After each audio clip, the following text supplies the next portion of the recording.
Hi, hello everyone. Welcome back to another English channel. In my previous videos, I explained about homographs, homophones and homonyms. Now, let me explain about hypernyms and hyponyms. Yes, hypernyms are a category and hyponyms are the subcategories of the hypernym. Okay, for example, fruit.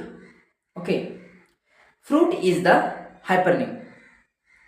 In this fruit, pomegranate, okay, apple, orange, watermelon, like these subcategories are there.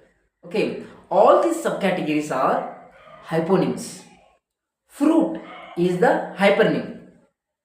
Okay, pomegranate, banana, apple, orange, watermelon, all these are the subcategories in the fruit. Okay, so fruit is the hypernym and banana, orange, all these hyponyms. Okay, let me give you one more example. Color, hypernym, black, white, green, okay, purple, blue, all these subcategories are hyponym. Okay, hyponyms. Okay, I hope you have understood this topic. If you like this video, please subscribe it, comment it, give a like, and don't forget to click the bell icon. Thanks for watching.